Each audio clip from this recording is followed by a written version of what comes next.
Hi. So, how are you? Fine. Fine. Understood the previous chapter Yes, ma'am. and prepare for schools. From tomorrow, your schools are opening. Yes, ma'am. Yes, ma'am. So, how many of you are planning to come? How many of you are planning to come?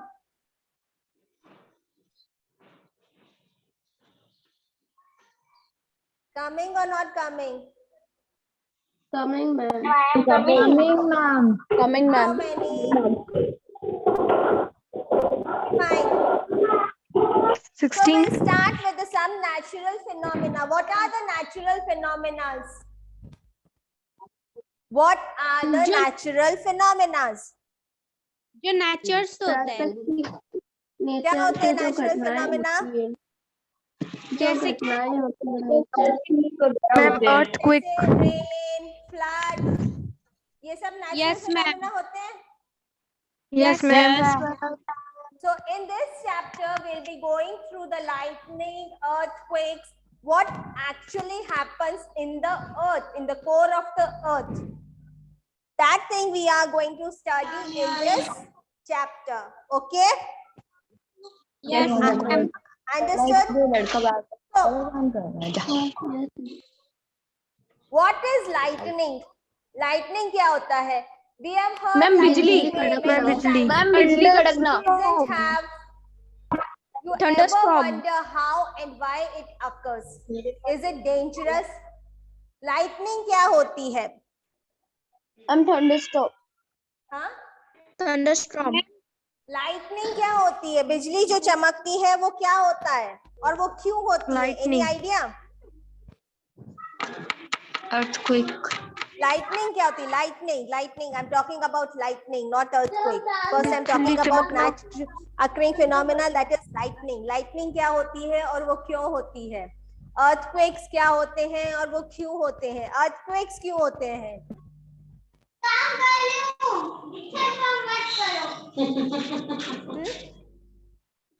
Ma'am अर्थ की जो है वो है static charges. Static charges क्या होते हैं? Static charges क्या होते हैं? हमने प्रीवियस चैप्टर में जब आप लोगों ने पढ़ा था उसमें मैंने आपको बताया था कि करंट फ्लो होता है फोटॉन्स के थ्रू. होता है? करंट फ्लो होता है. कैसे फ्लो होता है? इलेक्ट्रिक वायर में जब करंट फ्लो होता है तो वो एक मूविंग चार्ज है, स्टैटिक नहीं है. वैसे ही लाइटनिंग जो है वो है स्टैटिक चार्ज. स्टैटिक क्या होता है? What the word means static to you?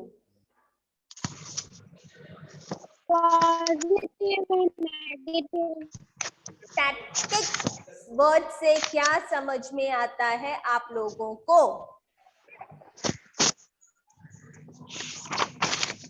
Ma'am आपकी आवाज साफ नहीं आ रही है, अटक आ रही है. क्लियर नहीं आ रही आपकी में आवाज. नहीं है, एक जगह ही है तो वो होती है स्टैटिक पोजीशन, यानी एक अपनी ओरिजिनल पोजीशन पे ही है, वो है स्टैटिक पोजीशन.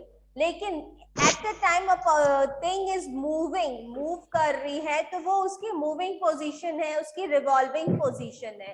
तो लाइटनिंग जो होता है वो एक स्टैटिक चार्ज है, यानी लाइटनिंग जो होती है वो मूव नहीं करती, उसके जो चार्जेस होते हैं वो एक जगह पर ही होते हैं।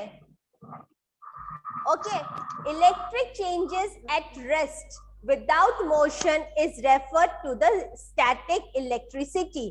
हमने लास्ट चैप्टर में पढ़ा था स्टैटिक चेंजेस या इलेक्ट्रिक चेंजेस। इलेक्ट्रिक चेंजेस उसमें क्या होता है, जब इलेक्ट्रोप्लेटिंग होती है या फिर जब आप टेस्टर को यूज कर रहे हैं या कुछ भी कर रहे हैं, तो उसमें आपने क्या पढ़ा था कि इलेक्ट्रिसिटी फ्लो हो रही है, पढ़ा था या नहीं पढ़ा था?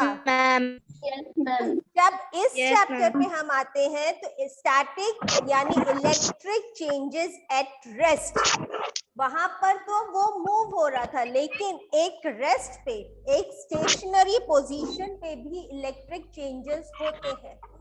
कोई चीज अगर एक जगह रखी है तो भी उसमें इलेक्ट्रिक चेंजेस आते हैं, उसमें करंट फ्लो होता है, उसमें आयंस का फ्लो होता है। वो कैसे होता है वो हम इस चैप्टर में पढ़ेंगे। There are two types of static charges. Again, जैसे करंट फ्लो होता है तो उसमें भी टू टर्मिनल्स होते हैं, positive terminal and negative terminal होते हैं। Yes ma'am. वैसे ही स्टैटिक चार्जेस में भी दो होते हैं, positive and negative. Yes ma'am. Okay. Static charge are produced by the friction between two interacting bodies. अब स्टैटिक चार्ज कैसे प्रोड्यूस होता है? जब दो बॉडीज के बीच में फ्रिक्शन होता है, दो बॉडीज आपस में रब्ड होती हैं, टकराती हैं, तो उसे स्टैटिक चार्ज कहते हैं। क्लियर? Yes ma'am. किया है कभी? स्केल को अपने स्वेटर पे, क्लॉथ पे रब करो तो वो डस्ट को अट्रैक्ट करता है, पेंसिल के पीसेस को, पेपर के पीसेस को करता है। Yes ma'am. Yes ma'am. किसने किया? जोर से हाँ बोलो।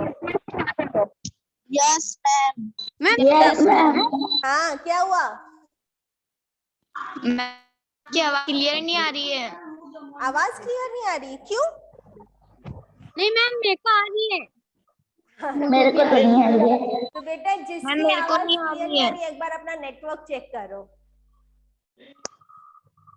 ठीक है, यहाँ पर तो मैंने आपने क्या पूछा? सब सेटअप वापस किया है। अब नेक्स्ट आता है, जब हम पॉजिटिव और नेगेटिव चार्जेस के बारे में बात करते हैं, स्टैटिक चार्जेस के बारे में बात करते हैं, तो आप लोगों ने कभी देखा होगा कि विंटर्स में मोस्टली हम लोग जब नायलॉन का क्लॉथ है या वुलन स्वेटर्स है या कुछ इन चीजों को निकालते हैं तो हमें एक शॉक लगता है।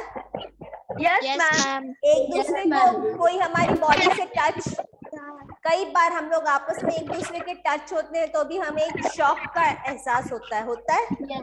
Yes ma'am. वो क्या होता है? वो एक तरह का स्टैटिक चार्ज है। वैसे ही चार्जेस की वजह से लाइटनिंग होती है, उसी तरह के चार्ज की वजह से लाइटनिंग होती है। जब दो बादल आपस में टकराते हैं या कुछ होता है तो उनमें भी जो स्टैटिक चार्ज प्रोड्यूस होता है, दोनों के आपस में रब होने से जब जो चार्जेस प्रोड्यूस होता है उसकी वजह से लाइटनिंग होती है। समझ में आया? Yes ma'am. अब बताओ लाइटनिंग किस लिए होती है? मैम जब दो बादल है ना, जब टकराने से लाइटनिंग होती है। हाँ, जब वो आपस में रब होते हैं तो उनके बीच में एक स्टैटिक चार्ज प्रोड्यूस होता है। जैसा कि अगर हम स्वेटर के ऊपर स्केल को रब करें और पेपर के पीसेस को के ऊपर लेके जाएं तो वो पेपर के पीसेस उस पर अट्रैक्ट होते हैं। Yes ma'am. तो वो है static charge. Clear? Static charge are produced by the friction between two interacting bodies. Static electric charge exert a force on each other. This force could be attractive or repulsive depending on the charge. कोई भी force होता है, either वो attractive होता है या repulsive होता है, यानी कोई भी फोर्स होगा या तो वो एक दूसरे को अट्रैक्ट करेगा या रिपल्स करेगा। तो अट्रैक्ट क्या होते हैं? अट्रैक्ट क्या होंगे? पॉजिटिव और नेगेटिव अट्रैक्ट होगा, पॉजिटिव और पॉजिटिव रिपल होंगे, नेगेटिव और नेगेटिव रिपल होंगे। ये तो पता है ना? पॉजिटिव नेगेटिव एक दूसरे को अट्रैक्ट करते हैं, लेकिन पॉजिटिव और पॉजिटिव को पास में लाओगे तो वो एक दूसरे को धक्का देते हैं। वो मैग्नेट से कभी खेले हो? Yes ma'am. वो मैग्नेट से कभी खेलो, अगर उसकी साइड चेंज कर दो तो वो चिपक जाते हैं, और साइड घुमा दो तो वो एक दूसरे को पुश करते हैं। Yes ma'am. करते हैं, वही चीज है। अट्रैक्टिव क्या होता है? जब ऑपोजिट होते हैं तो वो अट्रैक्ट करते हैं। रिपल क्या होता है? जब दोनों सेम साइड आ जाती है तो वो एक दूसरे को दूर करते हैं। That is repulsive. Clear? Yes, ma'am.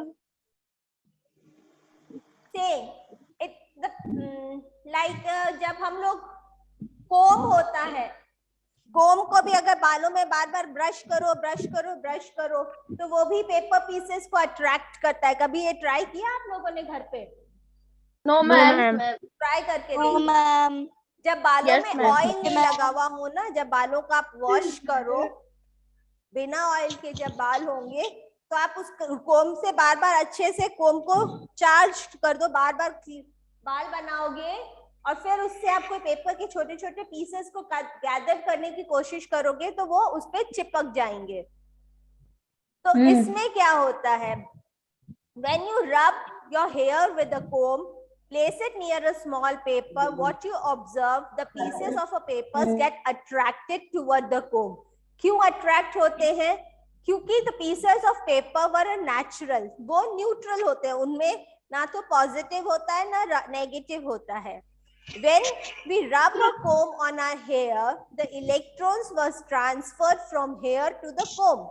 जब हम बाल बनाते हैं, कोम को बार बार अपने बालों में लगाते हैं, तो इलेक्ट्रॉन्स जो हैं हमारे हेयर से, इलेक्ट्रॉन्स किस में जाते हैं? रबर कोम में जाते हैं।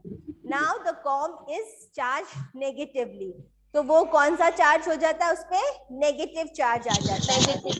When the comb is brought near the piece of an electric field or comb influences the paper and it get polarized, that is positive charge move near the comb and the negative charge on the other side of the comb, and hence they attract each other. क्या होता है? जब आपने बालों में कंघा चलाया तो कोम पे जो चार्ज आएगा वो कौन सा आएगा? Negative. Can you see this? Yes, ma'am. Is it visible to you people? Yes ma'am. कोम पे जो चार्ज आएगा वो नेगेटिव चार्ज आएगा, तो कोम जो होगा वो नेगेटिवली चार्ज्ड होगा। जब आप उसको न्यूट्रल पीस ऑफ पेपर पे, जो कि न्यूट्रल है, जिसमें कोई चार्ज नहीं है, पीस ऑफ पेपर के क्लोज लाते हैं, तो क्या होता है कि जो पॉजिटिव आयंस हैं वो ऊपर जाने लगते हैं, यानी जो यहाँ पर जो पॉजिटिव आयंस प्रेजेंट हैं वो ऊपर जाने लगते हैं और नेगेटिव को पुश करते हैं। तो ये जब पुश होता है तो ये इसकी तरफ अट्रैक्ट होता है। क्लियर? Yes, ma'am. समझ में आया? Yes ma'am. आ गया? Yes ma'am. Okay. So when we move, the pieces of a paper get attracted. Analysis. Earlier the comb and the piece of a paper were neutral. When we rub the comb, electrons were charged negatively. When a comb brought near the paper, positive charge and attract. So conclusion क्या निकलता है? कि static charge are produced by friction between the two interacting bodies. They exert a force on each other. Unlike charges, attract each other. जब आप दो चीजों को रब करते हैं तो उसके अंदर एक फोर्स एक्सर्ट होता है। जब वो फोर्स एक्सर्ट होता है तो वो उसमें एक चार्ज प्रोड्यूस करता है। जब उसके कांटेक्ट में आप दूसरी चीज लाते हो तो उसमें जो नेगेटिव चार्ज होता है या कोई जो चार्ज होता है वो उसको अपनी ओर अट्रैक्ट करता है। क्लियर? वैसे ही हम एक और एग्जाम्पल लेते हैं। एक ग्लास रॉड लो, कांच की जो रॉड होती है वो लो, उसको आप सिल्क के क्लॉथ पे जब आप उसे रब करोगे तो वो पॉजिटिवली चार्ज्ड हो जाएगा। कौन सा चार्ज हो जाएगा? पॉजिटिव। पॉजिटिव चार्ज आ जाएगा उसमें। जब आप उसको प्लास्टिक स्ट्रॉज के पास लेके जाओगे तो अगेन स्ट्रॉज में नेगेटिव चार्ज पॉजिटिव चार्ज दोनों होगा। तो जब वो जो धीरे धीरे जब वो पॉजिटिव नेगेटिव चार्ज जब उसके अपर सरफेस पे आएगा तो वो उसको अट्रैक्ट करेगा, यानी कि आपकी ग्लास रॉड से जो स्ट्रॉज हैं वो अट्रैक्ट हो जाएंगे, वो उसके चिपकने लग जाएंगे। क्लियर? समझ में आ रहा है? Yes ma'am. करके देखना। प्लास्टिक की आपकी जो स्केल हो उसको लेना, अपने स्वेटर पे रब करना, पीसेस ऑफ पेपर लगाना, उस पे करना, वो उसको अट्रैक्ट करेगा। वो कैसे करेगा? जब आप स्केल को रब करोगे तो उसमें पॉजिटिव चार्ज या नेगेटिव चार्ज आ जाएगा। फिर जो न्यूट्रल पेपर है जिसमें कोई चार्ज नहीं है पर उसके अंदर भी आयंस होते हैं, हर चीज में आयंस होते हैं, हमने लास्ट चैप्टर में पढ़ा था। मैम ये मैंने स्केल वाला। क्या हो रहा है? कोई प्रॉब्लम आ रही है क्या? No ma'am. हाँ, तो उसमें भी आयंस होते हैं, तो जो जब उसके आयंस होते हैं वो उसको जब वो चार्ज हो जाती है स्केल उसकी तरफ उसे अट्रैक्ट करेगा, और आप अगर हल्की से ऊपर स्केल रखोगे तो वो ऊपर उठने लगेंगे पेपर्स। यस मैम ये मैंने किया है इसके साथ। ठीक है, तो इसका भी कंक्लूजन क्या निकलता है कि फ्रिक्शन बिटवीन टू बॉडीज, दो बॉडीज के बीच में जब फ्रिक्शन होता है तो वो एक दूसरे को अट्रैक्ट करते हैं। सेम टाइम इसी तरह से हम रिपल्शन को भी शो कर सकते हैं। रिपल्शन कैसे शो करेंगे हम लोग? कि हमने दो ग्लास रॉड ली, ठीक है, दो रॉड्स लो ग्लास की एक जैसी, या फिर दो प्लास्टिक की स्केल लो, दो स्केल लो प्लास्टिक की, उसको अच्छे से आपके स्वेटर पे रब करो, और फिर जब आप उन दोनों स्केल्स को एक दूसरे के पास लाओगे तो वो एक दूसरे को रिपल करेंगी, एक दूसरे को पुश करेगी जैसे मैग्नेट करती है। तो वो होता है रिपल्सिव फोर्स। क्या होता है वो? Repulsive force. रिपल्सिव फोर्स यानी कि जो लाइक चार्जेस हैं, क्योंकि वो भी ग्लास रॉड है या वो भी अपनी प्लास्टिक की स्केल है, दोनों अपनी प्लास्टिक की स्केल है, और जब आप उसको वुलन क्लॉथ से रब करोगे तो दोनों में सेम आयंस प्रोड्यूस होंगे, वो भी पॉजिटिवली चार्ज होगी, वो भी पॉजिटिवली, दोनों में जब पॉजिटिव चार्ज होंगे तो आप जब उन दोनों को पास लाने की कोशिश करोगे तो वो एक दूसरे को रिपल करेगी, एक दूसरे से दूर हटेगी। क्लियर? Yes ma'am. करके देखना, और जब कल आओ स्कूल तो बताना। मैम ये मैंने clear? Yes Yes, ma'am. ma'am. Clear to Yes, ma'am. Everyone? Yes ma'am. Okay, किसी ने किया अभी ट्राई बैठे बैठे? मैम ट्राई मैं कर रही हूँ try. Madhya, on your camera, so let me see you. Camera on करो मदिया। किया अभी ट्राई? नहीं मैंने पहले ही किया। हाँ? पहले से इसको ट्राई किया हुआ।